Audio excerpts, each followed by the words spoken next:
आरण्यक उपनिषद में है, एक प्रश्न पूछा गया कि श्रेष्ठ जीवन जीने के का तरीका क्या है, what are the essentials of good life. अब कहानी कुछ इस तरह है कि देव, मानव, असुर ये सब प्रजापति के पास थे शिक्षा के लिए, और उन्होंने ये प्रश्न पूछा।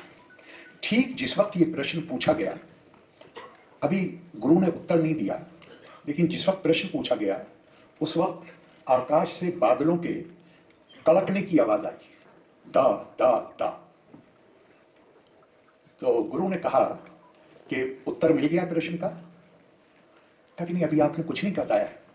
कहा मेरे बताने की आवश्यकता नहीं है, उत्तर तो आकाशवाणी के माध्यम से आ गया, दा दा दा। और फिर उन्होंने कहा, तदे तदे वेशा देवी इस तना यित नूर दा दा दा दामियत दत्ता दया ध्व। कहा कि ये 3 बार उन्होंने दा दा दा, पहले दा का मतलब है दम, दामियत। जो बुनियादी मानव होने के लिए जो बुनियादी आवश्यकता है, अपने ऊपर कंट्रोल, अपनी इंद्रियों को वश में रखना, सेल्फ रेस्ट्रेंट, इंद्रिया निग्रह, और दूसरा कहा दत्ता, देना, गिविंग अवे। आप किसी जो कुछ भी हमारा सौभाग्य है, जो हमें प्राप्त हुआ है प्रकृति से, देव कृपा से, उसको हम अकेले नहीं बल्कि उसको हम किस तरह दूसरों के साथ साझा करते हैं। और तीसरा कहा दया, करुणा, हमदर्दी। और उसमें कहानी में कुछ इस तरह है कि दम अर्थात अपने ऊपर नियंत्रण, उससे दैविक प्रवृत्तियों का संवर्धन होता है। दत्ता, देने से हम इंसान हैं, हमारे अंदर दैविक और असुरी दोनों प्रवृत्तियां मौजूद हैं। तो मानवीय प्रवृत्ति का संवर्धन होता है देने से, और असुरी प्रवृत्तियों को चेक में रखा जा सकता है, उसका नियंत्रण हो सकता है दया और करुणा के माध्यम से। तो सारे प्रगति, जिसमें आपने संस्कृति कहा, संस्कृति क्या संभव है? संस्कृति का मतलब ही क्या होता है? फिर अपनी रोटी खाना प्रकृति है, दूसरे की रोटी छीन कर खा जाना विकृति है, और अपनी रोटी दूसरे के साथ साझा करना संस्कृति। इसमें सबसे पहली चीज जिसको कहा वो कहा अपने ऊपर नियंत्रण। आपको ध्यान होगा जब वो यक्ष का जो प्रश्न है धर्मराज युधिष्ठिर से कि क्या है, वायु के लिए शायद है कि वायु से भी ज्यादा तेज कौन है? तो मन चंचल है इंसान का, उसको काबू में रखना, और जो विभिन्न आकर्षण या टेम्पटेशंस आते हैं उनसे अपने आप को सुरक्षित रखना। बल्कि एक जगह कहा गया है, धर्मस्य विधये नेको ये वे प्रोक्ता महर्षि भी स्वम स्वम विज्ञानम आश्रित्य दमस्तेषाम परायणाम। भारत ग्रंथों का देश है, इतने ज्यादा हमारे यहां इतने ग्रंथ हैं कि धर्मराज युधिष्ठिर भी कंफ्यूज हो गए, और उन्होंने भीष्म पितामह से कहा कि इतनी किताबें हैं, इतनी परिभाषाएं हैं, इतनी व्याख्याएं हैं जो आपस में टकराती भी हैं, किसको मानूं किसको नहीं मानूं? तो भीष्म पितामह के उत्तर में तो मैं नहीं जाऊंगा, लेकिन जिस महामानव ने हमारी सारी प्रज्ञा को, सारी सांस्कृतिक धरोहर का संकलन किया, वेद व्यास ने जो जवाब दिया, कहा इतनी किताबें देख के घबराओ मत, इतनी व्याख्याएं देख के मत घबराओ, मैं तुम्हें एक लाइन में बताई देता हूं कि इन सारी किताबों में क्या है। सर्वशास्त्र पुराणेषु व्यासस्य वचनम ध्रुवम परोपकारस्तु पुण्याय पापाय पर पीड़नम। सारा सार जो है वो केवल इतना है कि अगर हमारे कामों से अब यहां पर मैं जानबूझ के शब्द प्रयोग कर रहा हूं इसलिए कि इसके बारे में बोलना चाहता हूं। हमारे वही शब्द उन्होंने भी प्रयोग किया, परोपकारस्तु, दूसरे का भला, परपीड़नम, दूसरे को तकलीफ देना। अब ये आम आदमी को समझाने के लिए इस भाषा का प्रयोग किया गया। वास्तव में भारतीय संस्कृति अकेली संस्कृति है जिसमें दूसरे की कल्पना ही नहीं है। इसीलिए ये सिर्फ सदाचार का मामला नहीं है कि आप दूसरे को फायदा पहुंचा रहे हैं। भारतीय संस्कृति ना तो इंसान अकेला नहीं रह सकता, उसे समाज चाहिए। समाज को संगठित करने के लिए कोई आधार चाहिए। दुनिया ने कहा हमारी खाल का रंग है, हम गोरे रंग के लोग हैं, हमें इकट्ठे होना चाहिए। सबका रंग तो गोरा नहीं है, जिनका गोरा रंग नहीं है वो बाहर हो गए, अदर हो गए। हमारी भाषा ये है, सब लोग एक भाषा नहीं बोलते, जो दूसरी भाषाएं बोलते हैं वो अलग हो गए, अदर हो गए। हमारा पूजा पाठ का इबादत, उसको तो सब एक ही मानते हैं। उसके प्रति अपनी श्रद्धा व्यक्त कैसे की जानी है वो विविधता और विभिन्नता है। हमारा तरीका ये है, इसलिए हम ही जन्नत में जाएंगे, स्वर्ग हमारे लिए है, इसलिए हमें इकट्ठा हो जाना चाहिए। तो फिर बाकी जो उस तरीके से नहीं अपनी श्रद्धा व्यक्त करते वो तो सब बाहर रह गए, वो तो दूसरे हो गए। भारतीय मनुष्यों ने कहा कि इनमें से किसी भी आधार पर भारत की संस्कृति परिभाषित नहीं होगी। भारत की संस्कृति परिभाषित होगी आत्मा से। आत्मा काले में भी है, गोरे में भी है। आत्मा हिंदी बोलने वाले में भी है, मलयालम बोलने वाले में भी है, और अंग्रेजी बोलने वाले में, पंजाबी बोलने वाले में। आत्मा किसी भी तरीके से जो आदमी अपनी श्रद्धा व्यक्त कर रहा है, हर किसी के अंदर आत्मा, और सिर्फ इंसानों में नहीं, सिर्फ पुरुष और नारी में नहीं, जानवरों के अंदर भी आत्मा है। आपको भारतीय संस्कृति, हमारी विरासत हमें इसकी भी इजाजत नहीं देती कि उसके अंदर आत्मा है, चेतना की कमी है। लेकिन जिसके अंदर आत्मा है उसको पीड़ा पहुंचाने की हमें इजाजत नहीं। मैं एक बात अक्सर कहता हूं, दुनिया में लोकतंत्र सबसे पुराने, उन्होंने महिलाओं को वोट का अधिकार नहीं दिया। उन्हें 50 साल लगे संघर्ष करने में, तब उनको वोट का अधिकार मिला। क्यों? हमारे यहां देश आजाद हुआ, हमारा संविधान बना, हमारे यहां केवल 17% साक्षरता दर थी। कह सकते थे हमारे लोग पढ़े लिखे नहीं हैं, इसलिए सबको वोटिंग राइट देने की जरूरत नहीं। लेकिन 17% साक्षरता के साथ यूनिवर्सल फ्रेंचाइज, सबको अधिकार। तो क्या हम ये कहें हम बहुत अच्छे हैं और दूसरे खराब हैं? नहीं, ये कारण नहीं। कारण है संस्कृति के जो मूल्य हैं, जो आदर्श हैं, उनका फर्क है। यूरोप केवल अब मैं बढ़ा के कह रहा हूं 100 वर्ष है, नहीं 100 वर्ष, 100 वर्ष पहले तक यूरोप यह मानता था कि महिलाओं में और काले रंग के लोगों में आत्मा नहीं होती है, इसलिए उन्हें वोटिंग राइट का सवाल ही पैदा नहीं होता। हमें तो यह अधिकार प्राप्त है कि हम उनका शोषण कर सकें, क्योंकि उनके अंदर आत्मा नहीं।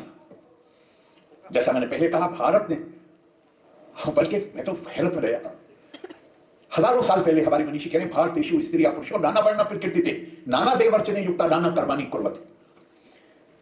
ये पॉलिटिकली करेक्ट लैंग्वेज दुनिया में आज शुरू हुई है, जहां महिलाओं को पहले संबोधित करते हैं। हमारे ऋषियों ने हजारों साल पहले कहा भारतेषु स्त्रिया पुरुषो।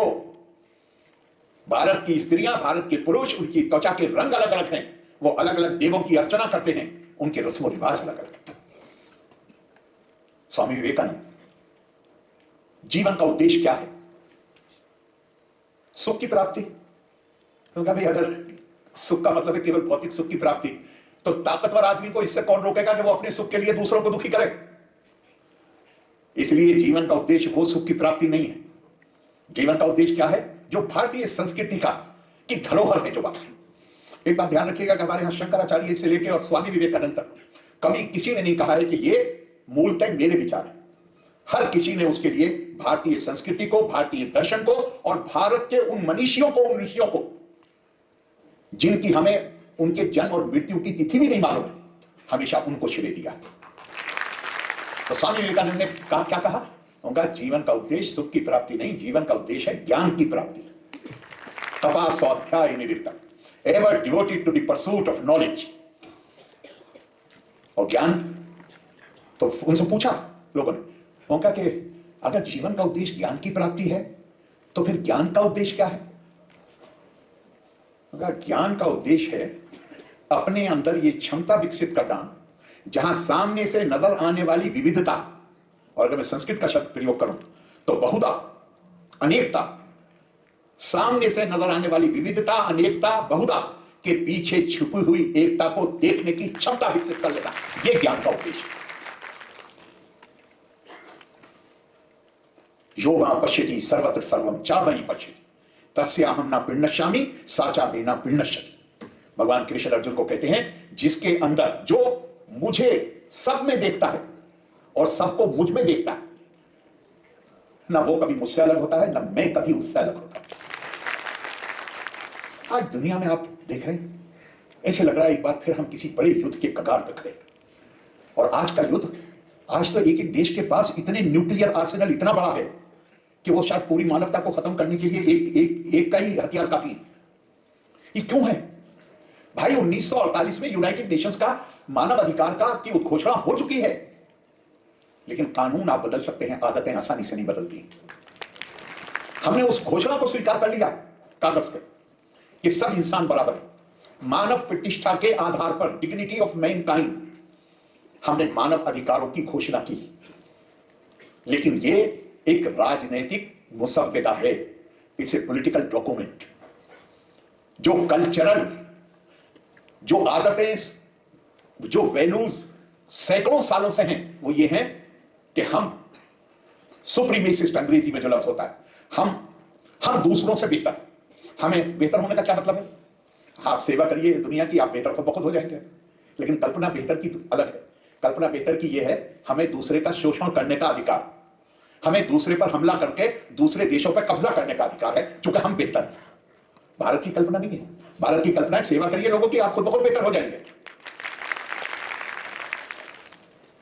तो बुनियादी चीज जो है वो ये है कि क्योंकि कानूनी तौर पे तो एक डॉक्यूमेंट को हमने मान लिया, आदतें बदली नहीं। हम बहुत दफा कहते हैं भारत ने कभी किसी के ऊपर हमला नहीं किया। मैं फिर कहता हूं इसलिए नहीं कि हम औरों से अच्छे हैं, लेकिन हमारी सांस्कृतिक विरासत हमें इसकी जब मेरी सांस्कृतिक विरासत मुझसे ये कहती है कि देहो देवालय प्रोक्तो जीवो देवा सदा शिवा, ये जो मानव शरीर है इसे परमेश्वर का मंदिर समझो। तो जब मैं एक दूसरे मानव में उसके शरीर को मंदिर मान रहा हूं परमेश्वर का, मेरे लिए यह संभव है कि मैं उसके पैर पर पैर रख दूं। ये इंडिविजुअल्स के अच्छे बुरे होने का सवाल नहीं है। भारतीय संस्कृति इसकी इजाजत नहीं देती। और कोई एक जगह नहीं है कि मैंने आपको एक लाइन सुना दी। सांख्य दर्शन में कपिल मुनि, जब उन्हें ज्ञान की प्राप्ति हुई, तो अब ये अपने हमारे आचरण पर भी को भी हम इस परिवेश में चर्चा कर सकते हैं। जैसे कि भारत की कल्पना जो है वो ये है कि ज्ञान तपा स्वाध्याय विरतम, होश संभालने के दिन से लेकर मरने के दिन तक निरंतर ज्ञान की प्राप्ति में लगे रहे। लेकिन फिर उपनिषद में एक सवाल किया गया, तब क्या है?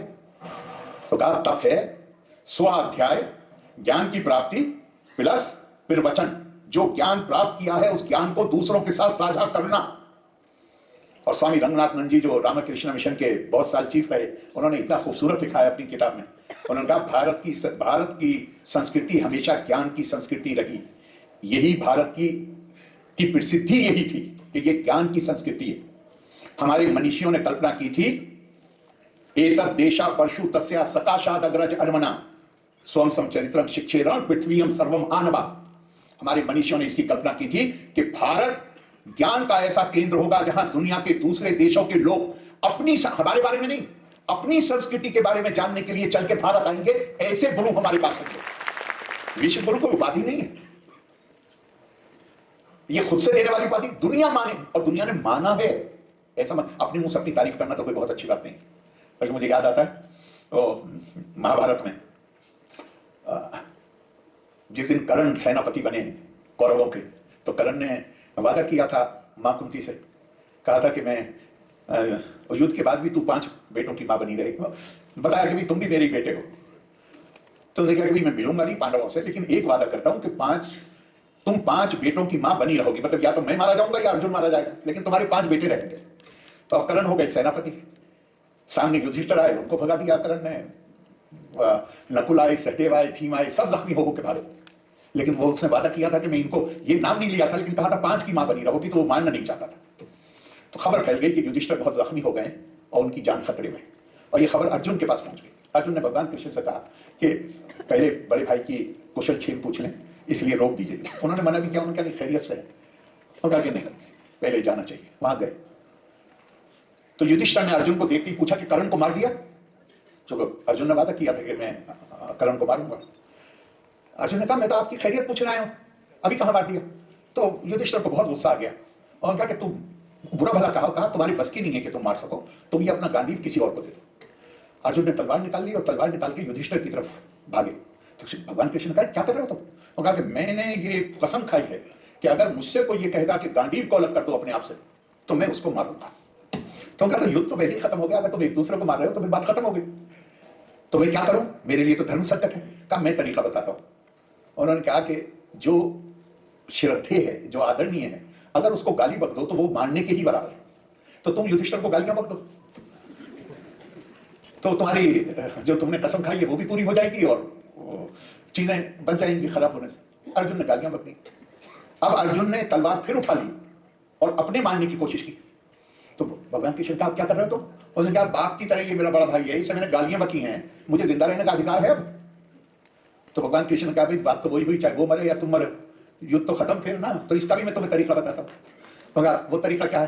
कहा कि बाहर जाओ, लोगों को इकट्ठा करो और वहां खड़े होकर ऐलान करो कि ना मेरे जैसा धनुर्धर कोई हुआ है ना होगा।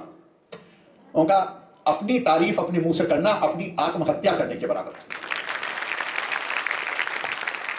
अर्जुन ने वही किया तो युधिष्ठिर की भी जान बच गई और अर्जुन की भी जान बच गई, दोनों की जान बच गई। तो यहां मेरा उद्देश्य अपने मुंह से अपनी तारीफ करना नहीं, लेकिन अगर आप दूसरों को भी देखें, अच्छा दूसरों को भी देखें। जी क्या कह रहे हैं? सर मैं अब गवर्नर हूं, पहले मैं राजनीति में था, ऐसे खुली छोटी मत कीजिए। तो आप 10वीं और 11वीं शताब्दी के अरब हिस्टोरियंस को पढ़िए। अभी यूरोप का रिनेसां पुनर्जागरण पूरी तरह शुरू नहीं हुआ था। और आप किसी को भी पढ़ लीजिए, तबरी को पढ़िए, इब्ने असीर को पढ़िए, इब्ने कसीर को पढ़िए, और 9-9, 10-10, 11-11 वॉल्यूम है हिस्ट्री के। और पहला चैप्टर में हर किसी ने भारत का जिक्र किया और उन्होंने कहा कि दुनिया में 5 बड़ी संस्कृतियां हैं। ईरान अपने वैभव के लिए, तुर्की अपनी बहादुरी के लिए, चीन अपने कौशल के लिए और रोम अपनी सुंदरता के लिए जाने जाता है। और भारतीय संस्कृति अकेली संस्कृति है जो ज्ञान और प्रज्ञा के संवर्धन के लिए जाती है। तो ये अपने मुंह से तारीफ करने की बात नहीं है, दूसरों ने माना। और ये क्या ज्ञान है? ये ज्ञान वही है जहां उन्होंने कहा कि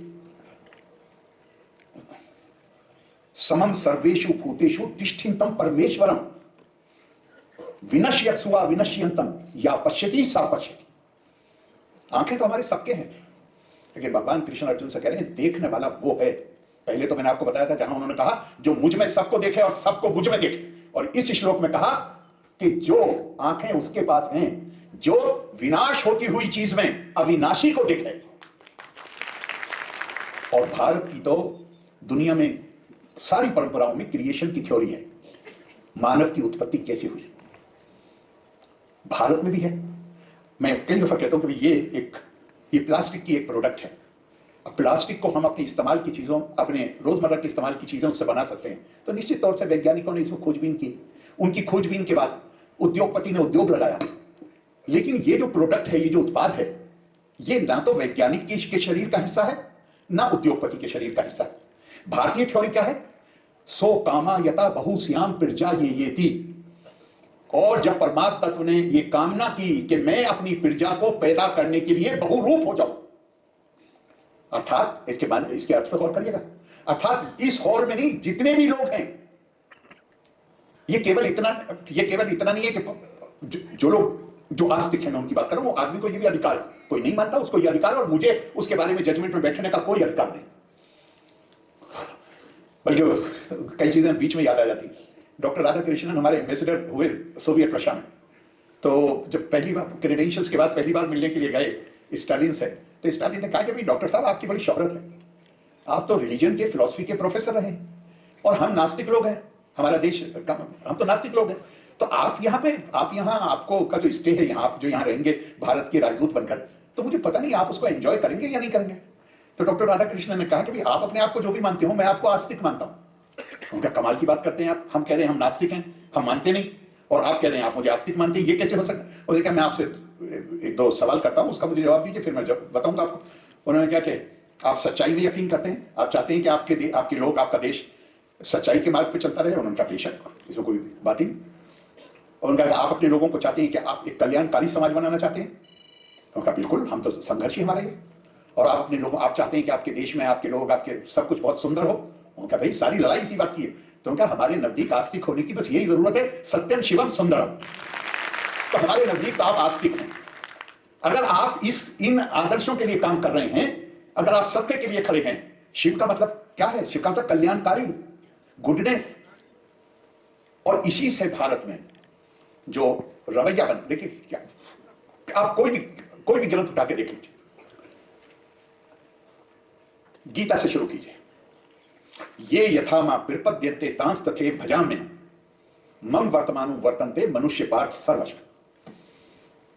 कोई कैद नहीं, जो जिस मार्ग से मेरे पास आए मैं, और जिस भावना से आए मैं उसको उसी भावना के साथ स्वीकार करता हूं, किसी का रिजेक्शन नहीं। Swami Vivekananda, parliament of religion Chicago, कहते हैं मैं उस देश से आता हूं, उस परंपरा से आता हूं जहां उस जमाने में हमारी आबादी कम होगी, 35 करोड़ लोग इस प्रार्थना के साथ अपने दिन की शुरुआत करते हैं, रुचि नाम वैचित्र्या दृजु कुटिल नाना पज्जुषाम निर्नामे को गम्यस्तमसी पैसा मरना। जिस तरह विभिन्न नदी नाले अपने अपने स्रोतों से निकलकर सीधे टेढ़े मेढ़े रास्ते लेकर आखिर में जाके समुद्र में लीन हो जाते हैं, प्रभु हम इंसान भी उसी तरह अपनी प्रवृत्ति के अनुसार रास्ते लेते हुए आखिर में तुझी में लीन हो जाते हैं। महाभारत में भीष्म पितामह कहते हैं, ज्ञानार्थी नाम पुरता अनंत मार्गा संति। जिनके जो ज्ञानी लोग हैं वो जानते हैं कि उस तक पहुंचने के अनेक रास्ते हैं। यंता पंथा खगा अनंत आकाशा उड्डीयन्ते, उतने ही रास्ते हैं जितने रास्ते आकाश में उड़ने वाले पक्षी जितने रास्ते लेते हैं, उतने ही रास्ते हैं उस तक पहुंचने के। मर्सिया चा अगाहा समुद्रेशु तरंत, उतने ही रास्ते हैं जितने रास्ते मछलियां समुद्र में तैरती हुई निकलती हैं, उतने रास्ते हैं। हमारी भारत की बात की, या जो हमारे यहां तो कई परंपराएं हैं, और दूसरी परंपराओं में आइए, अमृतसर में गोल्डन टेंपल है, हमारे सिख बहनों भाइयों के लिए उसका महत्व मानेंगे कि ऐसा ही है जैसे मानिए सनातन में विश्वास करने वाले के लिए काशी का है, या अयोध्या का है, या मुसलमानों के लिए मक्के का या मदीने का है। दुनिया में कोई कल्पना कर सकता है कि गुरु साहब अर्जन देव सिंह जी ने गोल्डन टेंपल की फाउंडेशन स्टोन रखने के लिए लाहौर के एक सूफी मियां मीर को आमंत्रित किया? तो कोई कल्पना कर सकता है? तो दुनिया में कहीं कोई ये भारत के अलावा कहीं और हो सकता है ये दुनिया? जैन परंपरा में एक बहुत बड़े आचार्य हुए हैं, आचार्य हेमचंद्र। उनके जमाने में गुजरात में कुमारपाल नाम का राजा राज करता था। आचार्य हेमचंद्र की विद्वता से वो इतना प्रभावित हुआ कि वो चाहता था कि वो उनके प्रिय बन गए राजा के, जिससे उसकी के कोर्ट में जो दूसरे विद्वान थे उनको जलन होने लगी। ये ऐसे ही लिखा हुआ है किताबों में। एक बार उन्होंने तीर्थ यात्रा पर द्वारका जाने का फैसला किया, गुजरात के थे, वहां गए, और आचार्य हेमचंद्र को भी कहा कि आप भी मेरे साथ चलो, हमारे साथ चलो, मेरे नहीं और भी लोग। तो ये जो दूसरे विद्वान थे ये बड़े खुश हुए। इन्होंने कहा अगर आचार्य द्वारका पहुंचने के बाद राजा कुमारपाल आरती करने के बाद, चूंकि आजकल ये इनके को बहुत ज्यादा महत्व देते हैं, तो ये इनसे ये अपेक्षा करेंगे कि ये भी आरती करें। तो अगर ये आरती करते हैं मूर्ति की, तो ये अपने जो मत है इनका उसके विरुद्ध जाएंगे, और अगर नहीं करते हैं तो राजा इनसे नाराज हो जाएगा। और जैसा वो सोच रहे थे वैसा ही हुआ। राजा ने आरती करने के बाद थाली आचार्य हेमचंद की तरफ बढ़ाई। आचार्य हेमचंद ने थाली हाथ में ली और उन्होंने वहीं पे ही 1-2 लाइनें रचित की। भव बीजांकुर जन्ना रागाद्या क्षेमुपागता यसे ब्रह्मा व विष्णु वाहरो जिनोवा नमस्तस्मै। मेरे ऊपर इससे कोई फर्क नहीं पड़ता कि मूर्ति ब्रह्म की है कि विष्णु की है कि शिव की है कि जिन की है, मैं तो उस वीतराग आत्मा को प्रणाम करता हूं। तो भारत की संस्कृति समावेशी से, केवल समावेशी में तो फिर भी ऐसे लगता है कि जैसे अलग अलग धाराओं का समावेश। यहां तो हर किसी के अंदर अहम ब्रह्मास्मि तत्वमसि, अयम आत्मा ब्रह्म प्रज्ञानम ब्रह्म, चेतना ही ब्रह्म है। आज दुनिया में मैं जो बात कह रहा था आपसे, मैं पलट के उसकी तरफ आ रहा हूं, उसके साथ खत्म करूंगा। आपको नहीं लगता कि इस दुनिया में जहां इतना तनाव है, एक दूसरे के लिए इतनी नफरत है, हमें नहीं लगता कि हमारे पास जो स्वामी विवेकानंद ने कहा कि भारत के पास दुनिया को देने के लिए एक संदेश है, और वो संदेश क्या है? भारतीय संस्कृति का अनूठा योगदान है कि जहां मानव को दिव्यता दे दी है और दिव्यता का मानवीकरण किया। और जिसको आप दिव्य मानेंगे उसके से आप नफरत तो नहीं करेंगे, फिर उसके प्रति आपके मन में हिंसा नहीं पैदा होगा, का भाव नहीं पैदा होगा। तो भारत की जो सांस्कृतिक विरासत, उसमें एक संदेश है पूरी दुनिया की, खुद हमारे लिए, अपने लिए। मगर ध्यान रखिएगा हमेशा, पहला पाठ जो गुरु द्रोणाचार्य ने अपने शिष्यों को दिया, सत्यम वद धर्मम चर। धर्म की केवल बात करने से नहीं होता है, धर्म का आचरण करने से होता है। असर तब होता है जब उसके अनुसार आचरण करें। और जब शाम को उन्होंने पूछा, सबसे 105 थे ना ये राजकुमार, सबने सुना दिया। युधिष्ठिर अकेले थे जिन्हें हम धर्मराज कहते हैं, उन्होंने कहा मुझे जो सबक पढ़ाया था वो याद नहीं हुआ। और जिंदगी के आखिर में कहा कि पहले दिन जो गुरु ने पाठ पढ़ाया था उसे याद करने में पूरा जीवन लग गया, क्योंकि अकेले पाठ को दोहरा देने से बात नहीं बनती।